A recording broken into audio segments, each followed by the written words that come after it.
Little Miss Recap contains adult language and is intended for entertainment purposes only.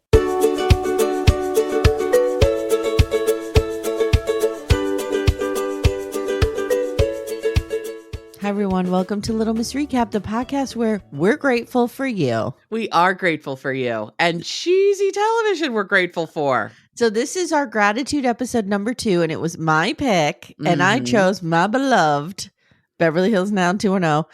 Amanda, give everybody a little update, insight into your relationship with 90210, and then talk about what you thought about this episode as a whole.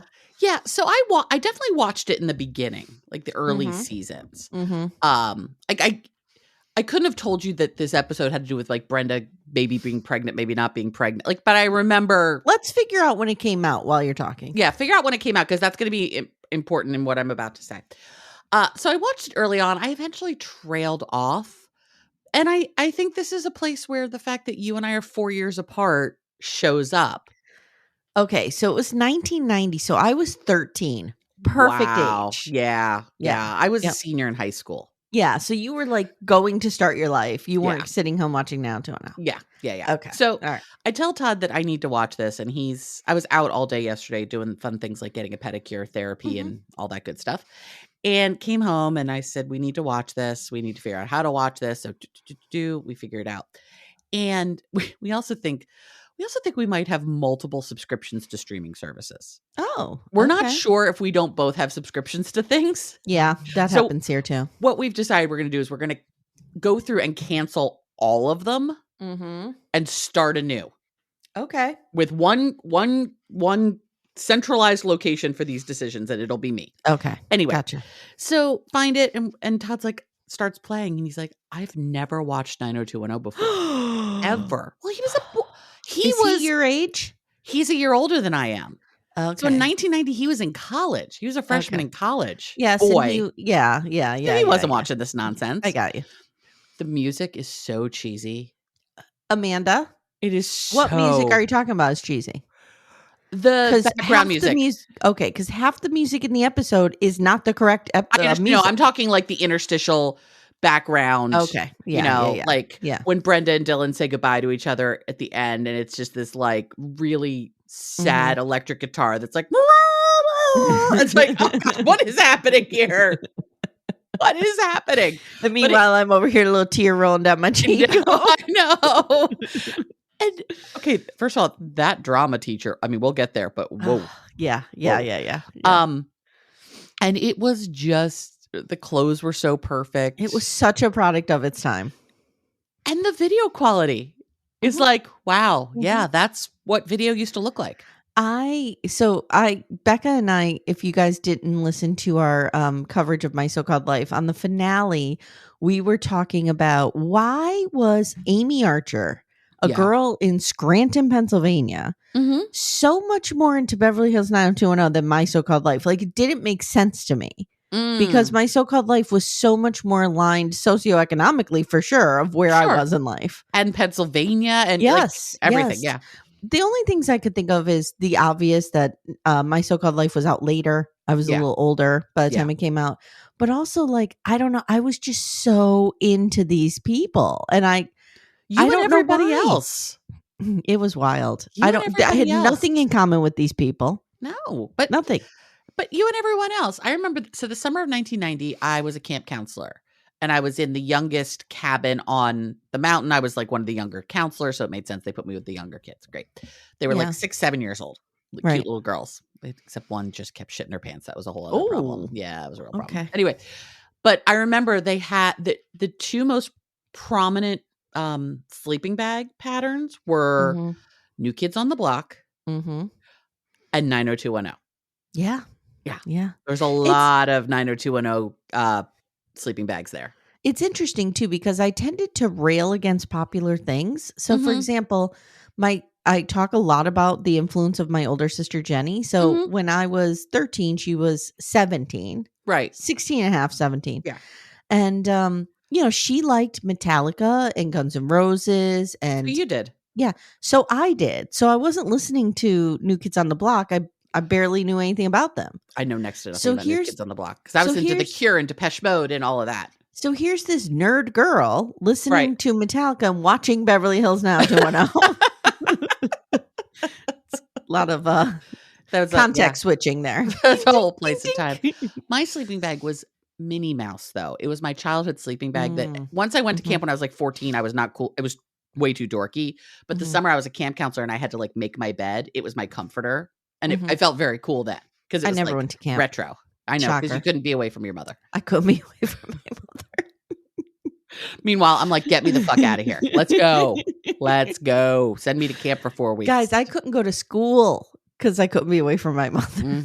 It was bad. Yeah. No, I'm still involved in the Alumni Association of my camp. I love it. Yeah. So, all right. Are you ready? Now, I'm ready. Let me just say why I chose this episode and I'll get the rage out of the way. Okay. Because then when we get there, I don't know what's going to happen. Okay. Wow. Okay. I, as many young people across this country, had a core memory of Brenda and Dylan in that Porsche, the camera panning in from behind, REM's Losing My Religion playing. No. That's not what happened. No. I was trying to tell Todd that you were telling me that's the real song. And he was like, okay. Like none of this matters to him. Mattered to him, yeah. But here's the situation. This is what you have to understand of my journey. I thought maybe I had it wrong. Yeah. So I was going crazy trying to find what episode does this play? Because they broke up a bunch of times. Which breakup was it? Right. I was going crazy until I stumbled upon a post from Mr. Ryan Bailey. Thank you, sir. Thank you for your service. That was like maybe put out maybe a month ago. Oh. That said, why did they take out all the song? Like essentially they didn't have the rights to any of the songs. So I think what he said is like, this scene hits different. Yeah. Yeah, it does. Now it's just a scene we don't care about. Right. Yeah. It doesn't. No. Michael Stipe is not reaching down your throat and pulling your guts out through your mouth with his beautiful lyrics. And his beautiful voice and his beautiful everything. No, now it's just, some Pond 5 bullshit that Shazam couldn't even identify. Oh, God. That's what I told you. Like, in the finale of 6 Feet Under, which we know, I mean, everyone discovered Sia's Breathe Me through the end of 6 Feet Under. It's one of I will put it up there as one of the best finales of all time. It was a fantastic and it always makes finale. Everyone's top 10 list of just best finales. But there's a scene where Claire is canoodling with her person. I don't want to give anything away, but Claire's canoodling. And the song in the actual episode was a Lifehouse song. And that's not the song that's in the show. And I went on a similar journey. I was like all over Reddit. I was trying to figure it out. And I finally found someone posting going, this is a different song in the DVD version or the streaming version or whatever than it was in the original. I was like, thank you. Because I just thought it was insane. What you television executives don't understand is you are fucking with our core memories. Yeah. Yeah. Our emotional center to these scenes. Yes. Imagine if they tried to take the last 5 minutes of 6 Feet Under and put in some Pond 5 shit instead of Sia's Breathe Me. No. It wouldn't even come close to working. By the way. Yeah. I think I'm ready for my next pick. So at the end, we can talk about your next pick, my next pick, and then the pick that we decided to do together. Okay. Sounds good. Sounds good. Because I've been rewatching a certain show that we both love, and I think I'm going there. Okay. I'm cool. Okay. I'm cool with that. All right. Are you ready?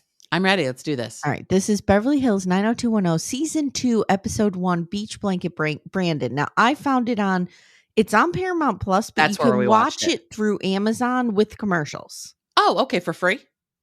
Or do you have to pay for it? Wait a minute. I think I'm lying. No, I'm lying. That's how I'm watching The Affair. Oh, okay. How did I watch this? Paramount Plus. Yeah, I watched it on Paramount Plus too. Okay. No free version of this available, unfortunately. Okay. But it could be worth the, $1.99 that you would spend. So we see the iconic opening. Oh, love it. Andrea. Now, Amanda, how well do you know these characters? Like, are you pretty well versed? Yeah, I remember them. I remember. So Andrea's the big dork. Andrea's the huge nerd. Who's gorgeous. Yeah, I would like to have been that nerdy. Who's also like 40. 32. Yeah. It was the thing that was reminding me. I was like, oh God, these girls were all adults. Yeah. Yeah. Playing 17-year-olds. So which is one of the Andrea- things about my so-called life, because it was teens playing teens. Yes. Yeah. Yes. It felt much more authentic. So Andrea, the huge nerd and editor-in-chief of the Beverly Blaze, is giving a speech on the last day of school, and Brandon has to remind her to not be so nerdy and let everybody go live their lives. And she's totally in love with Brandon, right? Yes, Yeah, absolutely. okay. I was remembering Unrequited always. Always, yeah. Unrequited? Requited. Requited? Requited. Thank you for walking me through the English language once again. The girls are talking about summer. They're excited, but something is bugging Brenda. Mm-hmm. And Kelly says she spends her mornings in the sun and her afternoons playing volleyball. Now, I want to talk about this scene because as they're coming down the hallway, Yeah, they have a real Heathers vibe to them. they do. Absolutely. Kelly is completely in red, like mean Heather. Yep. Donna is completely in yellow, like sweet Heather. And Brenda is like Veronica dressed in Veronica Sawyer, yeah. Yeah. And I thought that was very, very iconic because don't forget, Shannon Doherty was in Heathers. Correct. In fact, I have these facts at the end, but somebody saw her in Heathers and recommended her for this role. Oh, interesting. Okay. Mhm. Okay. Got it. Is her last God, Heathers is good. Veronica Sawyer? Yeah. Yeah. Veronica Sawyer, yeah. And then what is his name? JD. JD. I want to say Vance, but that's not correct. No, very that's- different people. Very hold on different here. people. Yeah. Heathers. Because we just saw the musical of it, which is why it still lives in my brain. Veronica Sawyer, Jason Dean. Jason he Dean. by JD. JD. God, Christian Slater's hot. He was real hot in that, yeah. He's for sure. Amanda. He is aging like fine wine, like sweet. He is sweet aging fine very wine. well. He is. He's aging well. It was sad. I had a little moment of sadness about Shannon Doherty. I'm not going to lie. And Luke Perry. And Luke Perry. Yeah. I don't know, Shannon, maybe because it was so much more recent and it was breast cancer. Yeah. And I'd been going through my own breast cancer, not personal, family breast cancer experience this year. Yeah. When she passed, it really it hurt my heart. Yeah. Yeah. So she's upset, and Brenda and Donna are Kelly's upset that Brenda and Donna are taking an acting class, and she says, "But you won't meet any cute boys." And Brenda goes, "God, Kelly, can't you think of anything but boys for 2 seconds?" Okay, Brenda's a total bitch, and I knew it at the time, but I didn't realize like how much they played it up. Oh Brenda's my God, asshole! she's a total nightmare. All of them are assholes except for Andrea, whatever. Donna Martin is not supposed to be an asshole. No, but she's still Tori Spelling. Yeah. At the end of the day, she's still Tori Spelling. She's still Tori Spelling, infamously cast because her father, Aaron Spelling, is the head of the show. Let's never forget. Yeah. So Kelly goes, "Wow, sounds like it's that time of the month." And Brenda goes, "Well, it is, and it isn't, if you know what I mean." Dun, dun, dun. And then Kelly goes, like, poor Kelly, just asking these innocent questions like, "Oh my God, are you sure, Bren?" And Brenda goes, "Kelly, look at me. I haven't slept in 2 days." I'm like, oh my God. I'm having a crisis. Jesus. Leo can't handle it. He's got to go. So back at the Beverly Blaze, Andrea and Brandon are having an awkward chat, and he's like, "We almost became a couple." And she's like, "Look, it almost happened, but it didn't, and we're friends." And she says, "I made a fool of myself." And he's like, "No, you didn't." This was always kind of the thing too. Like, Brandon was such a nice guy because he entertained the crushy nerd. You know what I mean? Like this gorgeous, smart, Yeah. wonderful young woman.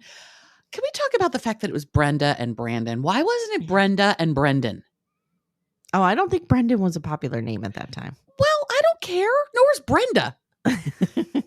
My dad's dog's name is Brenda, by the way. That's real strange. But so he kisses Andrea on the cheek and leaves, but not before she makes a joke about what a nerd she is. Because he's like, "Have a good summer, Andrea." And she's like, "I'm going to party with the best of them, Bran." And we know she's not. She can work on her college essay or something. And take drama class. Yeah. And I think based on this episode, fall in love with the drama teacher. Oh, yeah. Her story she goes on a journey. Yeah. So the girls are getting a pregnancy test, and Brenda's like, "Yes, we used a condom." But Donna reminds us only abstinence is 100% safe. So there's a whole story arc about Donna Martin's virginity that happened. Right, because she eventually hooks up with Brian Austin Green. David, yeah. I couldn't remember his real name. David Silver. Yes. I could have told you his last name. I couldn't come up with his first name. Yep. Okay. So they get back to Brenda's to take the test, and it's blue for positive, red for negative. So she takes the test, and it's green. And Donna goes, maybe it's twins. And Brenda goes, Donna, that's not funny. Jesus. It's like, oh my God. It was not me personally, because I did not have sex till well after high school, but having had that experience of a pregnancy test with a girlfriend in high school, that shit's fucking scary. Yeah, I've been there. Yeah, it's fucking scary. So she waits. So she goes, oh my God, guys, I'm so upset. I waited to have sex with the guy I loved. I took every precaution and now I'm green. And Kelly goes, instead of buying another test, Kelly goes, maybe you should see a gynecologist. Yeah. Okay. Well, actually, Kelly's not wrong. If you're going to be sexually active, you should be seeing a gynecologist. But I don't feel like that's just get a test that has different. Yeah. Get the one that, well, I don't know if it existed back then, but I always was the plus minus. No, the one that said pregnant, not pregnant. Yes. Like, let's just be real clear about this. Yes. I don't need to see lines. Just show me a word. Yes. So Brenda says, I love Dylan and I thought I knew what I was doing, but maybe it wasn't worth it. Have you seen Luke Perry? It's worth it. It's worth it. Girl, it's worth it. You get to lose your virginity to fucking Luke Perry, and he drives a Porsche. This is worth it. All of this is worth it. You get pregnant, you need an abortion, fine, worth it. All of it. You get pregnant and your life is ruined because you have to raise some bratty kid. Worth it. You fuck Luke Perry. Worth it. So at the Peach Pit, Brandon is upset. Why do I keep writing it as Brendan? It's Brandon. Because it should be Brendan. Jesus. It should be Brendan. He's upset because his tips are getting less and less. Steve comes in, they bro out. Steve, I felt like never really had a role. No, he was just a weirdo that always showed up. We did have to revisit, as we were watching this, Ian Ziering and Sharknado. Oh, Todd's yes. Like, get that man a chainsaw. Yeah. There's a shark that's going to be coming very soon for him. I love those movies. They're so bad. So he wants Brandon to come to a beach bonfire tonight, but Brandon can't because he has his eye on a 65 Mustang convertible that he's got to buy. This was another through line was that Brenda and Brandon were poor. Quote unquote poor. Trying to figure this out. Look at the house they live in Beverly Hills. They're not poor. They're not poor. No. They're not poor. I don't think they have Steve Sanders money, but they're not poor. No, or Kelly, what's her bucket money? Taylor, I have this feeling that house was in another TV show. It feels like the house that's in Dead to Me. Oh, maybe. I don't know why. It also kind of feels like the house in one of the houses in Buffy, not Buffy's house itself, because I've seen that. Okay. Charlie and I went to LA to see Bare Naked Ladies, and then we spent an entire day driving through and finding Buffy filming locations. I never was a fan of Buffy. Oh, I loved the movie. Okay, I never really watched the show. And my man Luke Perry was in it, right? Not in the TV show, no. Oh, okay. Maybe in the movie, but not the TV show.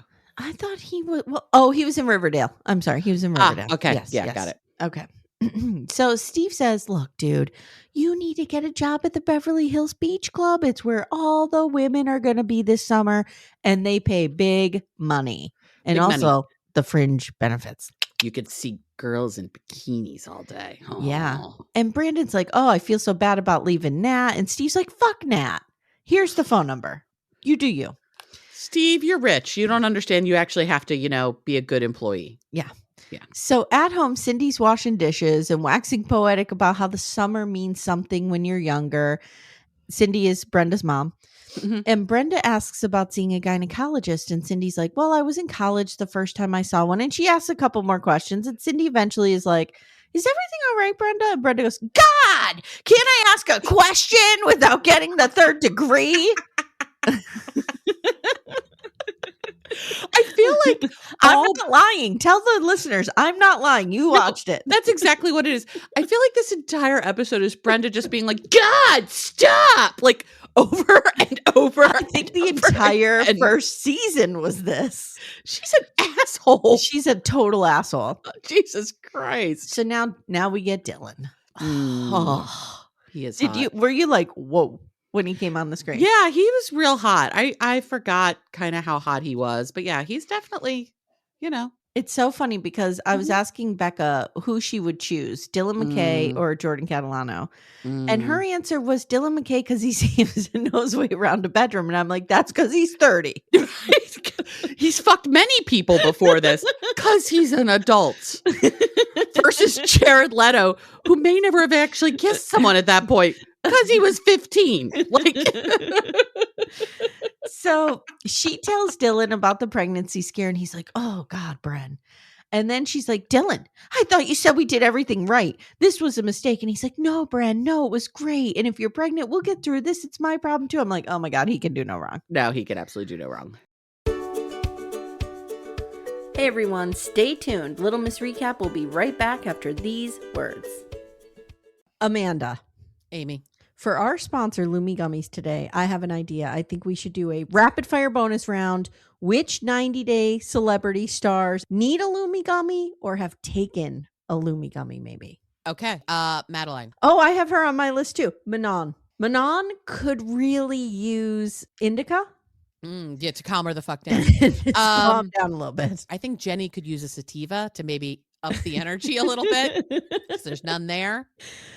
Funny you mentioned Jenny. I have Sumit's aunt can use one to definitely chill out a little bit. She definitely could use one. This is a wild card. Florian could use one. I don't know what variety. Yeah, but maybe I feel he needs a hybrid. I feel like Florian on a gummy would be good. Yeah. I also have Dylan's mom from Dylan and Patia. Yeah. And I have Luke's dad of Luke and Madeline. Yeah. Mm-hmm. Yes. Yeah. And we can use Lumi Gummies as well. Yes. Yes. All the time. Consistent, mellow, and super delicious, Lumi Gummies are specifically designed to make you feel good, not stoned. Whether you're looking for an end-of-the-day de-stressor, a midday mood boost, or help getting the best sleep ever, Lumi Gummies has a strain that's right for you. So, Amanda, our flavor that we like a lot in this home is the sour strawberry cookie hybrid. Ooh, is it particularly sour? It's not super sour because I don't like sour things. Yeah, I don't either. But I just find that it's the perfect blend of up and down. It's right in the middle. Nice. But you feel good. I really like it. I'm a hybrid girly myself, and I'm going to go with the watermelon sorbet because I do enjoy watermelon, and it's just a nice, cool, chill evening of watching TV. You know what I need to do? I need to take one before Sister Wives comes out. Before I meet my arch nemesis in the ring. Yes. I think it would help you a great deal. I think it would help Cody Brown a great deal.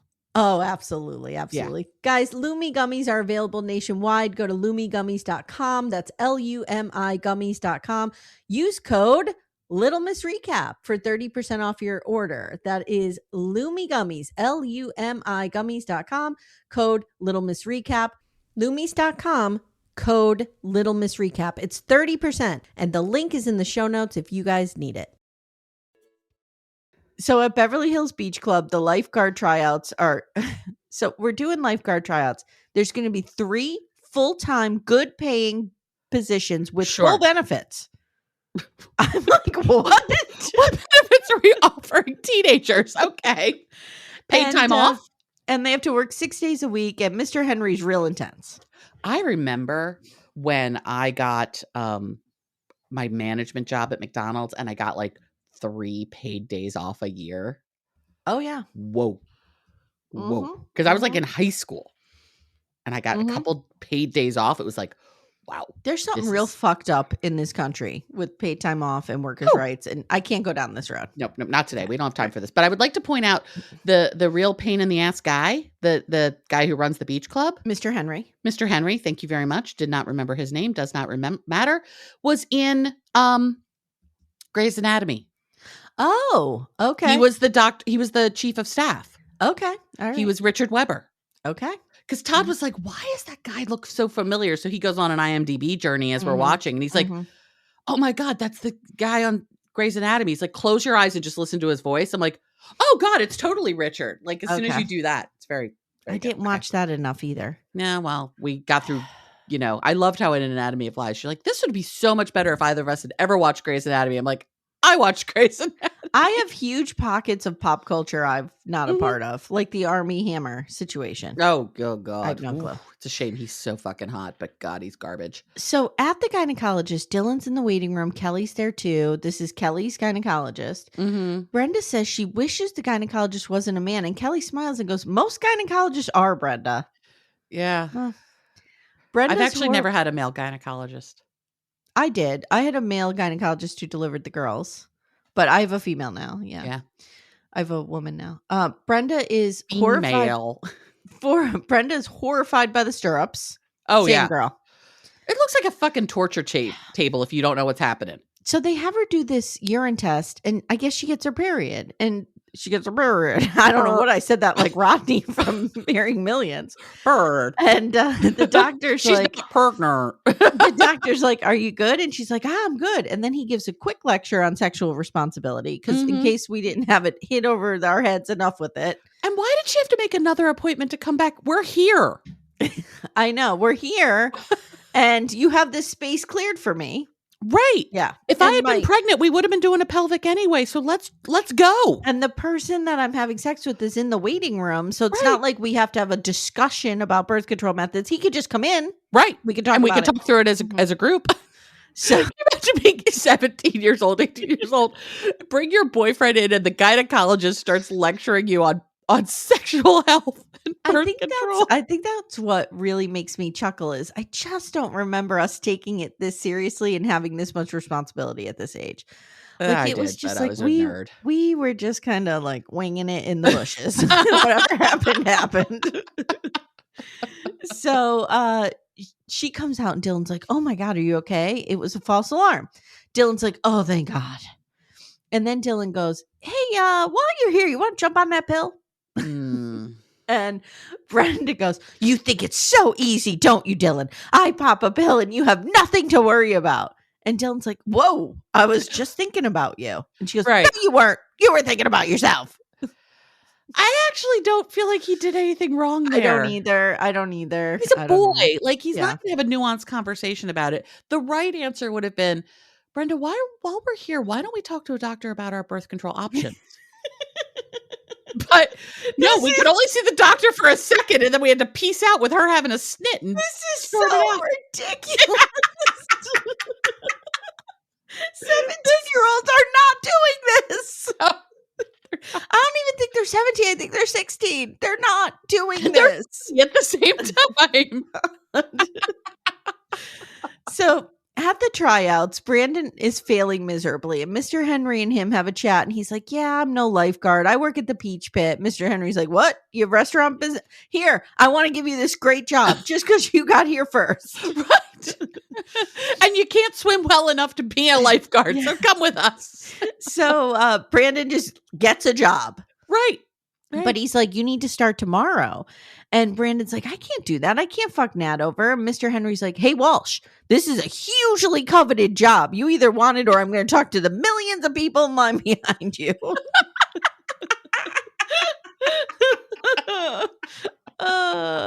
So what the fuck? It's being a cabana boy. So this is like I always say about Dirty Dancing. Like that was a summer dance job and Johnny acted like it made or break his entire life. His career. Right. Yes. Right. Working at the resort in the Catskills for a summer. Okay, dude. So at home, Cindy is recycling. Of course. And Brandon comes in. But that was a big deal. People were recycling. It was a huge deal. And they were like in California now, so they had to recycle. Absolutely. Absolutely. Minnesota, fuck the environment. Yes. California, we're recycling. Yes. He's so thrilled about his new job. And Cindy's like, I don't like the idea that you're fucking Nat over. And Brandon's like, you know what? I'll figure this out. I'm going to go get Brenda to finish my job for me. And I wrote, there's no way my kids would do this.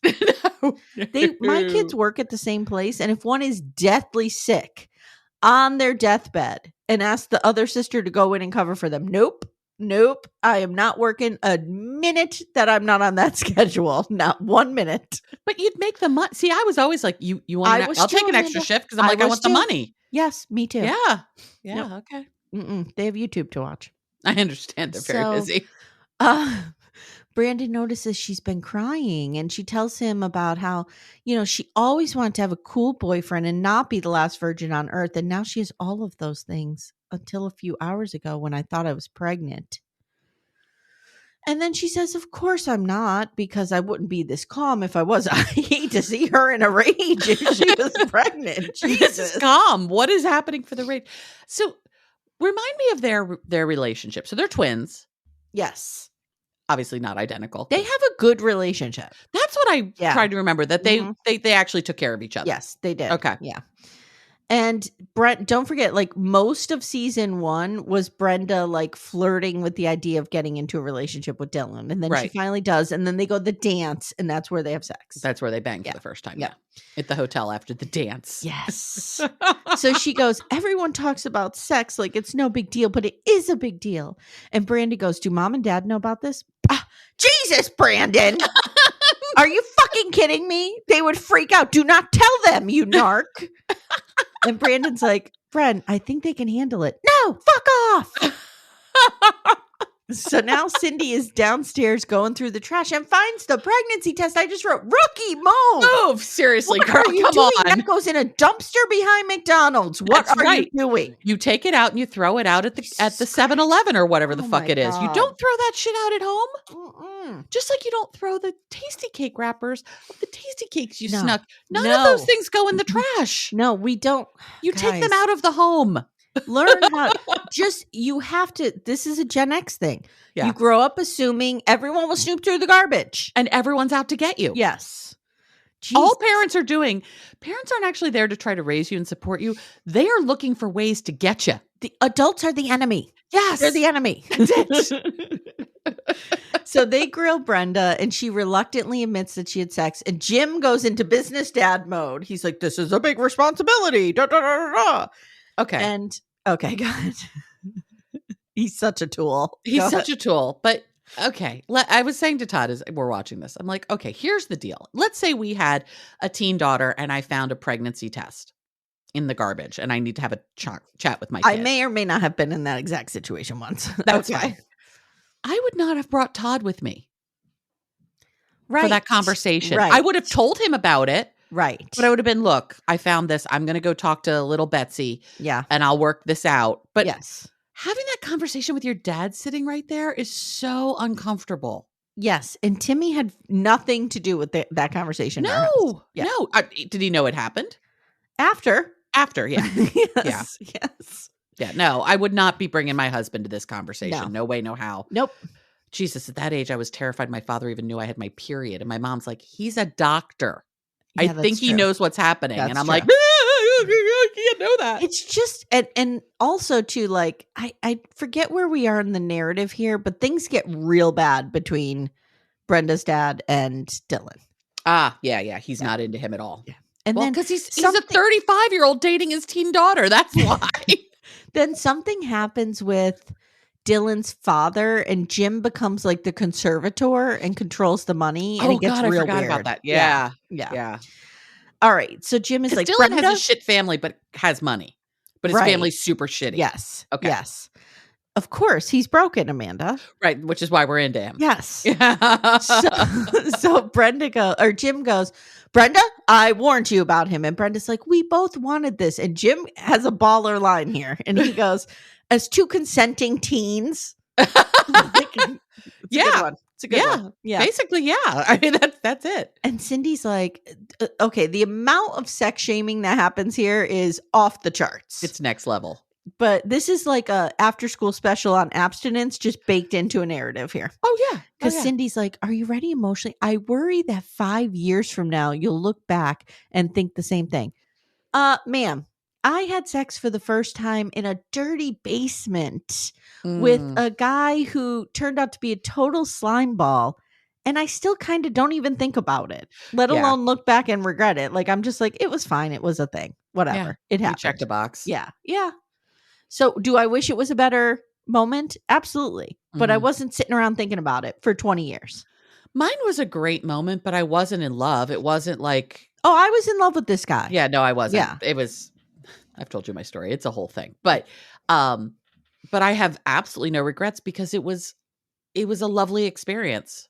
But also, one thing we're not saying is for many millions of girls around this country, Their first experience is assault. Thank you. Their first experience is not consensual. No. Yeah. So Especially during this time period. Correct. So Yeah. the fact that I consented, that's enough. Yep. I completely consented to what happened, as did you, even though it was in a dirty basement. Because Jenny and I talk about this all the time. The minute you had a boyfriend, it was the pressure campaign was on. Oh, yeah. That was it. Yeah.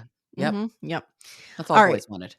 So sex is not a game no matter how fun it looks on TV, Jim says. Dun, dun, dun. Sex does look fun on TV. Oh, I'm watching The Affair. Ooh. That's a lot of hot sex. Whoa. I had such a fucked up view of sex the first time I had it based on television. I thought a man just like got on top of you and everything just fit right in together and worked. Right. I didn't realize there'd have to be any manual manipulation or intervention at all. Oh, okay. Because I just like little puzzle pieces. Yes.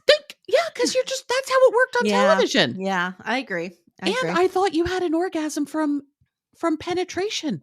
Most women don't. Most women don't. Yeah. And I remember thinking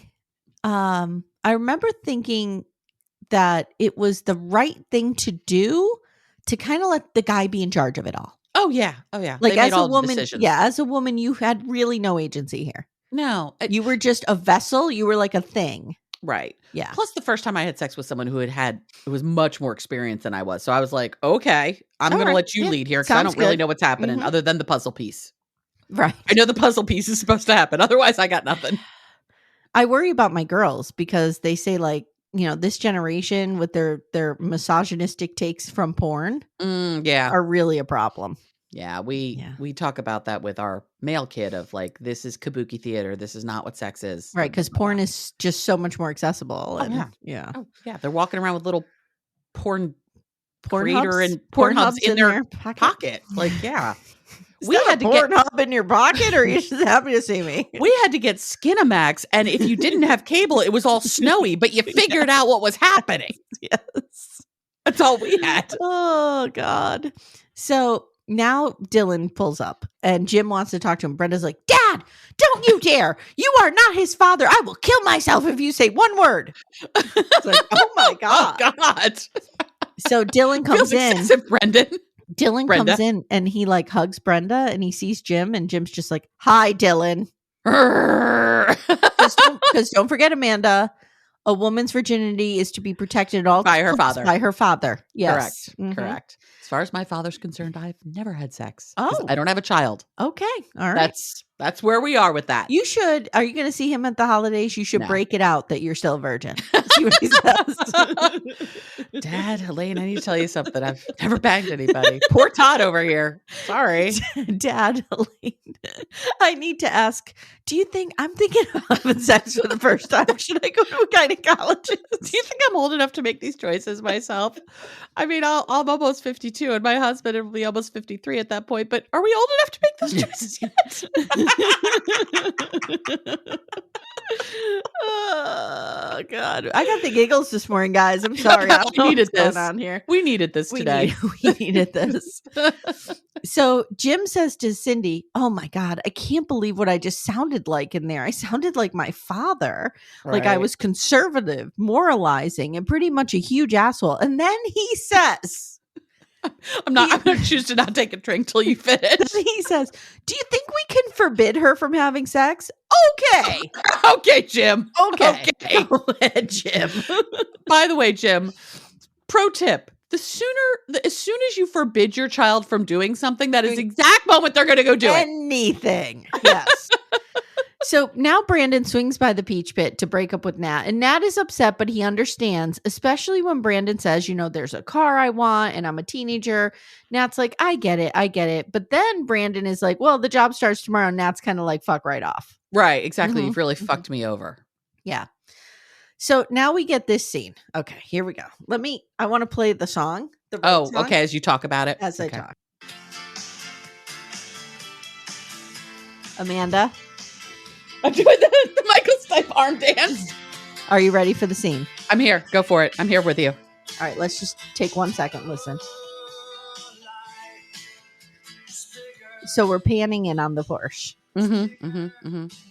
They're looking at the ocean, which is everything. Yeah. everything.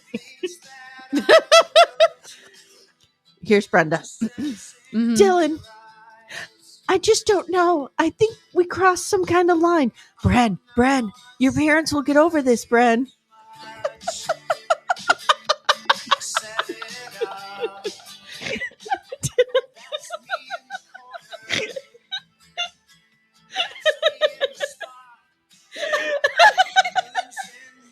I didn't have me reenacting the whole thing on my bingo card, but here we go. All right. Okay. I thought this was so sexy and would be so fun, but it's too much now. Condoms and birth control and a gynecologist and my parents. It's just happening too fast. I think we need to stop seeing each other. Brenda, you're overreacting. You're just afraid. That's not enough of a reason. Dylan, I need to break up with you. No.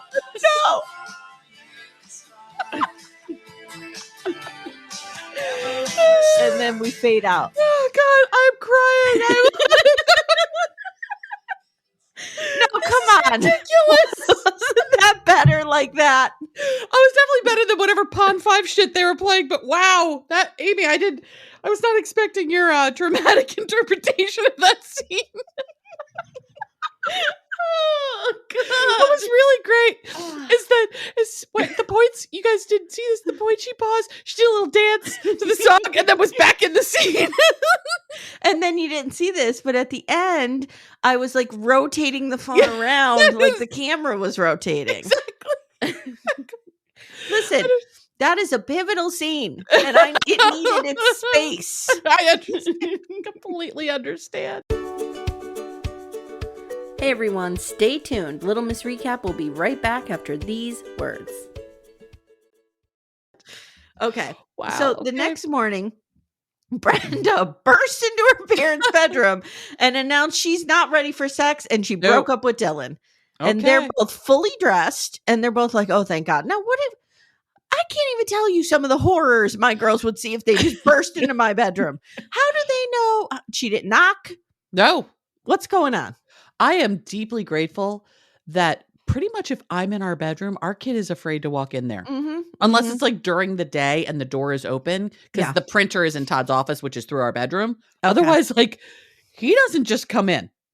No, guys, don't just burst into your parents' bedroom. You don't know what's happening in there. No, you don't know how naked people are. No. And what they're doing with that nakedness. So now we see Kelly driving her BMW convertible and she's talking to Brenda on the car phone. Right. Oh, yeah. This was great. Yep. And she says, don't you think you're... Wait, Brenda's like, I pretty much broke up with Dylan and burned everything down because I had a pregnancy scare. And Kelly's like, don't you think you're overreacting a little bit, Brenda? And Brenda's like, God, Kelly, no! I just need to be myself again. Now at the Beverly Hills, basically having an entire PMS like journey of just screaming at people. So at the Beverly Hills Beach Club, Brandon is setting up and Dylan's there waxing a surfboard and they talk about Nat and Dylan goes, you Walshes have a way of dumping on people. Whoa. And Dylan says, or they talk about, Brandon explains what's happening and Dylan goes, dude, I've been here. This place is not about it's not worth selling your soul for. Like, what are you doing? I've been here day long. in and out. For all these years. Mm-hmm. It's not worth it. What I wouldn't give to hear Dylan give Cody's speech and sexy it up.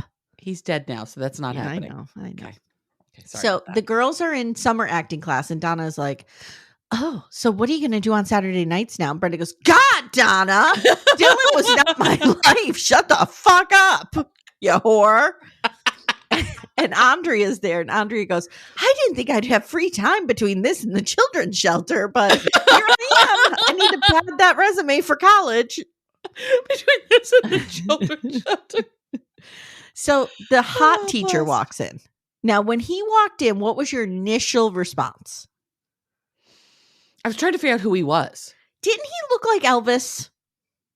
He walked in and I'm like, this guy has played Elvis. And I looked it up and sure enough, he has. Okay. And I think that's where I know him from. Okay. So yeah, I was trying to really figure out who he was. Yes. And I had not paid enough attention to realize that this was the drama class. So I'm like, what the fuck is this weirdo doing? Why are you telling me your life story? He's being pretty dramatic is what he's doing. Oh, yeah. So he played Elvis in, I want to say it was like a TV movie in 1990 that I must have seen, because the minute I saw him, I was like, this guy is Elvis. Yeah, it was a TV movie. And it was well regarded. Like, What else it has was he in? 8 stars. So he has done almost nothing else. He was in 2 episodes of Quantum Leap. He was in 1 episode of Law and Order. That's it. Dude hasn't acted since 1994. Oh my God, I better make sure he's not dead. Is he dead? I don't know. It doesn't say he's dead. Okay, it usually does if he's dead. Okay. Do you remember? I don't. Oh no! Here we go. Oh no, he's in dead. In 1994, Saint Gerard had a spiritual awakening after leading a Sunday school class. Oh and no! with it, decided to retire and focus his energy on religious instruction. He subsequently became a pastor in the Harlem area of New York City, extending himself and his church to in particular to inner city youths, and spends little time reflecting on his past stardom. Okay, he got God. He found God. Yeah. And God took himself. Do you remember for the Emmys, and it was a couple of years ago, and it was a comedy bit where they were like, everybody who had been, or maybe it was the Academy Awards, everybody who'd been on Law and Order. Oh. And they just keep going around the whole audience. And like, there's certain people who had been like 7 different dead people. And they were like, now he's Bob Smith. Now he's Joe Blow. Yep. Well, this guy was on an episode. Okay. Yeah. I wonder if he died. So his name is Chris Suter in the show. Okay. And he's done nothing much, like I said, except he was born in Harrisburg. I did want to tell you that. Well, the character was. He says, yes, born in Harrisburg. I thought you meant the actor for a second. And he tells his whole story, and he's basically a failed actor. And he says, those who can't do teach. And he's like, what I just delivered was a monologue. Who'd like to try? Who'd like to try? How about you, the hot girl with the beautiful smile? Oh, God. So Brenda gives her monologue about Dylan and talks about the breakup, and I just wrote, I can't believe this is happening right now. She's like, and then, things just got too intense too quick. And the teacher's like, how does that make you feel? And I'm like, this is inappropriate. This feels not as creepy, but almost as creepy as Mr. Bowman, my Algebra 2 teacher, or pre-calc. No, Algebra 2, who would call women every time they would raise their hand and answer a question. He would say, like, Amy, if you raised your hand, a thing of beauty is a joy forever. Amy, go on. Okay, that's fucking weird. I'd be then on girls, a thing. And then on girls' birthdays, he would get down on one knee and serenade them happy birthday. No. He was like our age. No. Thankfully, I was fat. He never paid attention to me. There you go. That has protected me from a lot of creepiness. Yeah, same. Yeah. Same. But there was another Amanda in my class, and she got it big time. It was real bad. Yeah. Yeah. So the teacher's like, how do you feel? And she's like, alone, confused, miserable. And she's like, you're feeling. And Andrea, are we being graded on this? Okay. All right. Calm down over there, academic girl. Calm down. So at the beach club, a bunch of hot people are just chilling out. Steve is macking on women. Things. Oh my God. Kelly gets there and she's like, guess what? Brenda broke up with Dylan. Have you heard? Have you heard? And she just comes in to say it and then leaves. Yeah. And Steve's like, they've been together for months. It was bound to go bust. Dylan's probably just thrilled that she cut him loose. I don't think so. Okay. In Mr. Henry's office, he is watching Young and the Restless, and he takes it real serious. Uh-huh. Mm-hmm. Yeah. Mm-hmm. As you should. As you should. And Brandon walks in and he's like, look, I'm so virtuous. I'm such a good guy. I'm such a good guy. That is my role here. That is what I play. And I have to give Nat a week, and I don't care if you don't like it. I'm such a stand-up guy. And he leaves to go to the Peach Pit, and I guess Mr. Henry's fine with this. Yeah, Mr. Henry doesn't seem to have a whole lot to say about this situation. But they get to the Peach Pit, and Nat's like, oh, don't worry about it. I found someone else. Not a biggie. Yeah. Who'd you find? It's been, what'd you, like, hire somebody overnight? It's been like 2 hours. Jesus. Well, maybe he had that whole line that maybe all those people from the Beverly Hills Beach Club who didn't get the job are now at the Peach Pit. Maybe there's just a marauding group of people who want to work in restaurants, moving through LA, showing up where open jobs are. Yeah. They're called actors. And they're teenagers. Well, they're called actors. Yes. So Andrea is boring the acting class with her nerd talk, and they walk out of class and they see Dylan. Dun, dun, And I'm dun. like, God damn it, he's hot from a distance in a school hallway. So they chat. Brenda and Dylan are chatting, and right behind them is a poster for safe sex with a baby on it. Yeah. Oh, Okay. yeah. We're not even trying. Over the head. We're not even trying to be subtle at this point. And they chat, and he's feeling, I'm feeling bad, Bren. I'm feeling bad. Yeah, it's hard. And he's like, I thought if we broke up, I would feel relieved and go back to being myself, but something happened. I fell in love with you. He's a good actor. He is a good actor beyond any of these fools. Well, because he was like 40. He was the oldest of them, wasn't he? No, Andrea was. Oh, was she? Okay. Yeah. Okay. So he's like, I just stopped being a loner. And she goes, oh, Brian. Oh, Dylan. I think that's wonderful. I'm shocked she didn't say, God, Dylan, it's not on me whether or not you're a loner. You know what? She has a Napoleon Dynamite-esque to her. Like, God. So he says, the only person I have in this world to depend on is me. And she's like, you could depend on me. She's like, this is painful. And he goes, maybe this is what they mean when they say love hurts. Wow. I would fall for this. Come on. I'd be like, okay, never mind. I'm back. Let's go fuck in the car. All a guy had to do was look at me and be like, are you sure? Yeah, I'm sure. No, I'm done. I want back. So Dylan's like, I got so she goes, Dylan, I got so close it scared me, and I don't want to be scared with you. He's like, well, time will tell here. Can I drive you home? And she's like, no, I should walk. Goodbye, Dylan. And then we get yeah, that's the thing that made me laugh really hard. Meanwhile, she's in like an Oxford and jeans, and she wants to walk home in LA in like June. Yeah. No. No. Yeah. There are people on the beach in bikinis. Yeah. I don't want that many clothes on. I'd be very sweaty when I get home. So I have just a few, like I pulled up the Wikipedia on this show because I wanted to talk about just a few of the interesting casting. Sure. Things. I love looking at the casting stuff. Oh, I do too. Yeah, I do too. Yeah. All right. So the original name for the show used during shooting of the pilot was going to be Doing Time in Beverly Hills. Okay. Interesting. Tentatively then changed to Class of Beverly Hills. And it was supposed to be like Stranger in a Strange Land. Like Brenda and Brandon are from trying to figure out this Minnesota and they don't know what to do. Yeah. The teenage characters in the first season were said to be in 11th grade, but due to the success of the show, they were retconned to be 1 year younger in the second season. So they were 11th graders in both seasons 1 and 2. Oh, okay. Yeah. Got it. Okay. Jenny Garth had to audition 5 times for the role of Kelly Taylor and was the first to be cast on the show. Okay. Gabrielle Cateris, that's Andrea, felt that she was too old to play a high school student. And she first auditioned. Can you Google how old they were when they were cast? Because this doesn't have that, and I think it's fun. You got it. She was too old to play a high school student. She first auditioned for Brenda because she thought being a real-life twin would help her. But the producers cast her as Andrea. Interesting. Okay. And then, of course, Tori Spelling was Aaron Spelling's daughter. She auditioned for the show using the name Tori Mitchell, trying to, get the role on her own, but she was discovered and they gave it to her because she's Daddy's daughter. Okay. She's the one who brought Shannon Doherty to her father's attention after seeing Heathers. Ah, okay. Mm-hmm. Cool. And that's basically, here. Luke Perry had auditioned for the role of Steve Sanders, but the role eventually went to Ian Ziering before Perry was cast as Dylan McKay. Perry's character was not an original cast member of the show. He was featured in the show's second episode, and he was originally intended to only appear in one story arc for 2 episodes.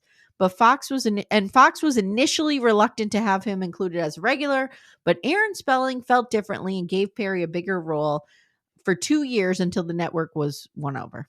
Ah, interesting. Mm-hmm. I love it when you find out, like our first episode, West Wing, Martin Sheen was not supposed to be on the show. Yeah. He's supposed to just drop in occasionally. Okay.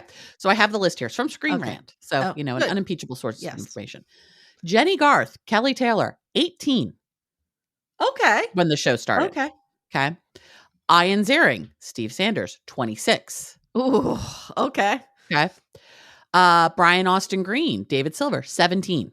Okay. Yeah. Him and his little buddy Scott were the youngest. Tori one. Spelling, also 17. Okay. Jason Priestley, 21. Ooh, okay. Brendan Walsh. Luke Perry, 23. Okay. Okay. Gabrielle Carteris, 29. Yeah, she was Yeah. almost 30. Yeah. Almost 30. Yeah.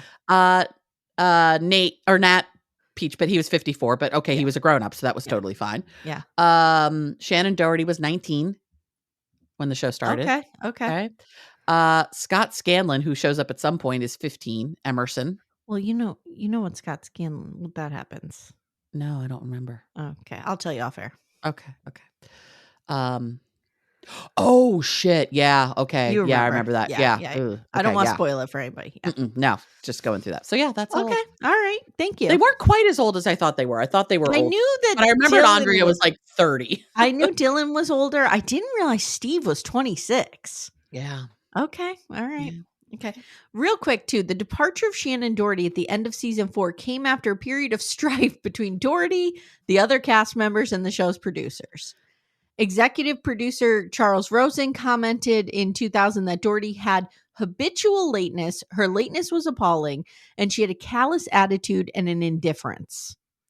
Trouble between Doherty and her co-stars, Jenny Garth in particular, also widely reported in the media. Doherty, who was struggling in her personal life with her father's illness, came to an agreement with the producers to phase her out of the show at the beginning of season 4 when Brenda would return to Minnesota for college, but she had a change of heart and requested to remain as a main cast member. I remember there was a lot of drama around her. However, as the 4th season wore on, her attitude deteriorated and her friction with the other cast members intensified.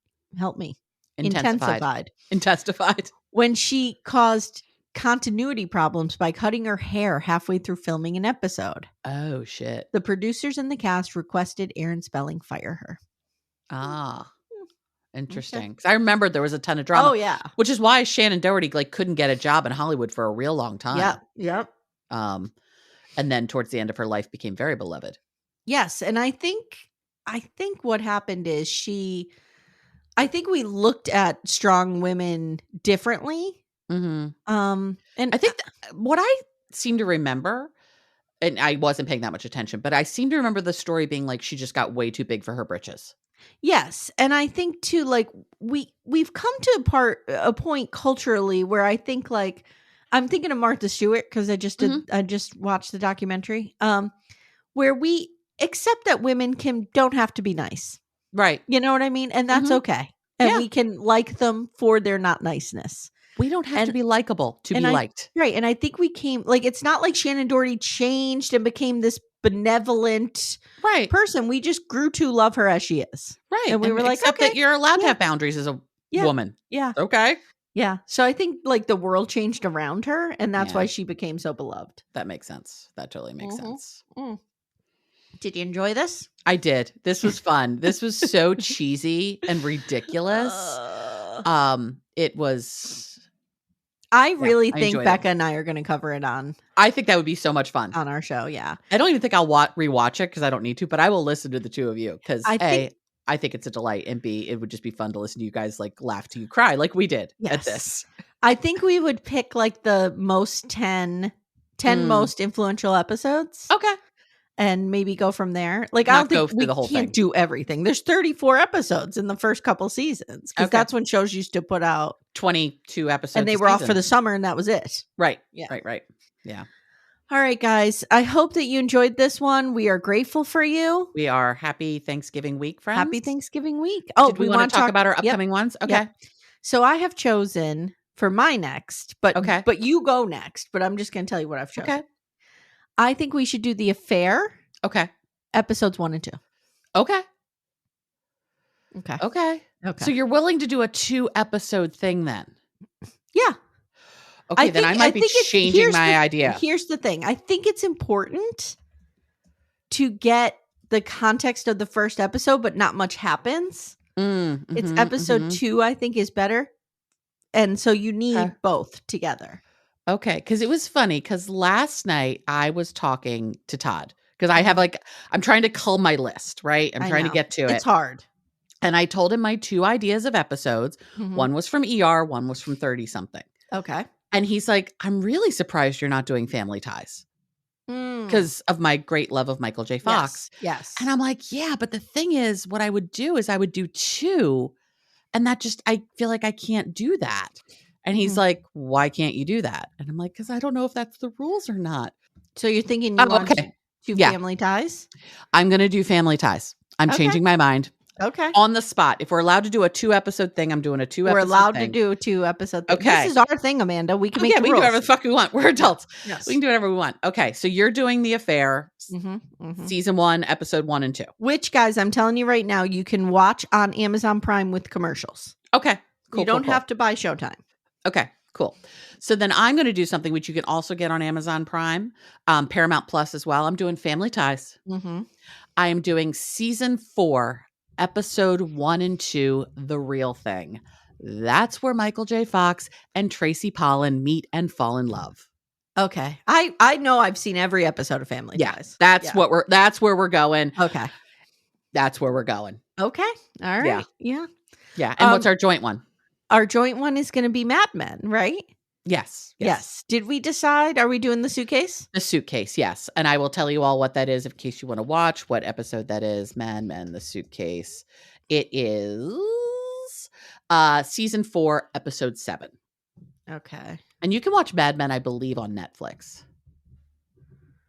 Oh, yeah. We should figure out where you can stream that. Yeah. We'll before the episode drops, guys, you'll have plenty of time. Yeah. We will put, because, oh, no, they won't. They'll be hearing this and it'll drop tomorrow because that's the next one we're doing. So I thought we did one of yours, one of mine, the joint. Yeah. Okay. And then one of yours, one of mine. Does that make sense? Fine. Yeah. Yeah. And how about this, folks? Well, you'll have heard our one. Before the week starts, we will put out the list of the names of the episodes, where you can stream them, et cetera, et cetera. Yeah. Yeah. We got you. We got you. Yeah. We'll make it easy for you. All right, guys. Thank you so much. Again, this is our gift to you because you are a gift to us and we are grateful for you. Absolutely. And we hope that you are finding solace spending the holidays with your families. However, whatever that looks like for you. And if it's too much, just doink, put your little earbuds in and listen to us talk about 90210 because it's ridiculous. Absolutely. All right, guys. Well, thank you and we'll see you soon. Take care, everyone. Thank you so much for listening to Little Miss Recap. If you'd like to support the show, the best way you can do that is to join our Twin Flame universe, which is our Patreon, Supercast, and Apple subscription feeds. The links for those are in the show notes. You get ad-free episodes and a ton of bonus content. You can also subscribe to the feed so you don't miss an episode, share the show with a friend, and leave a 5-star review. To contact the show, please email me directly at amy@littlemissrecap.com or join our Facebook group Backdoor Friends. Thank you so much for listening, and we'll see you next time.